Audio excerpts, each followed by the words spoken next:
विधान भवनाच्या लॉबीमध्ये चित्र पाहिलं पक्षांतर्गत धुसफूस आहे ही पुन्हा एकदा चव्हाट्यावर येताना दिसते। विधानसभेचं हे जे सत्र आहे अल्पकालीन जे सत्र होतं आणि यानंतर लागणारी आचारसंहिता प्रत्येक आमदारांना आपल्या मतदारसंघामध्ये तातडीनं कामं झाली पाहिजेत किंवा त्याचं प्रमाण निघालं पाहिजे। या अनुषंगानं आमदार जर मंत्री महोदयांशी बोलत असेल तर त्याला आपण भांडणाचं स्वरूप देऊ नका।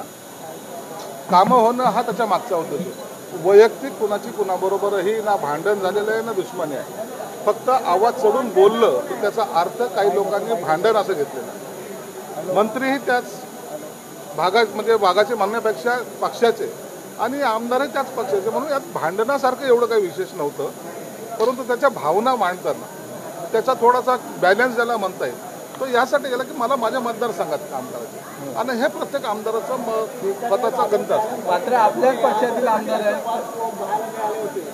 असे नाही, वाद नाही होत, तुम्ही याला वादाचं स्वरूप देऊ नका।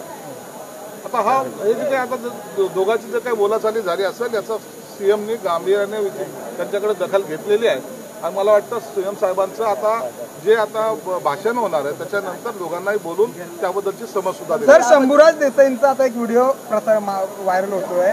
थोरवे जेव्हा बाईट देत होते तेव्हा त्यांना कानात बोलले की काहीच बोलू नको आणि आता व्हिडिओ तो ऐकायला येतोय। म्हणजे तुम्हाला सांगतोय की शंभूराज देसाई असेल की दादा भुसे असेल किंवा कोणीही मंत्री असेल त्यांच्याकडे जी मागणी मागायला जातात आमदार किंवा जे काही त्यांच्या मतदारसंघातले कामं सांगत जातात त्या टायमाला एखाद्या वेळेला इमोशनल होणं याला तुम्ही भांडण समजू नका। हे भांडण नाहीच आहे, तुम्ही त्याला चुकीचा गैरअर्थ वापरताय, त्याला चुकीचा दिशा देताय। म्हणून आमच्या कोणाचं आमदाराचं आणि मंत्रीचं भांडण झालेलं नाही।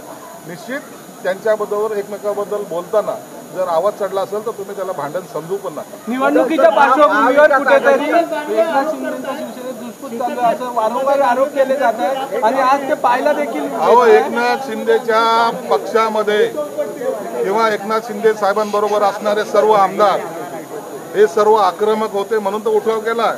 दम असलेले आमदार आहेत म्हणून त्याची चिंता असं करू नका। आमदार आहेत गपचूप आहेत असे नाही, आमदार हे प्रत्येक जण एक मजबूतीने उभा राहिलेला आमदार आहे म्हणून त्याच्याबद्दलचा गैरसमज करून घेऊ नका। महाविकास आघाडीत असताना असं म्हटलं जात होतं की आमची कामं होत नाही। आता हे शेवटच्या टप्प्यात आहे, शेवटच्या टप्प्यात आहे।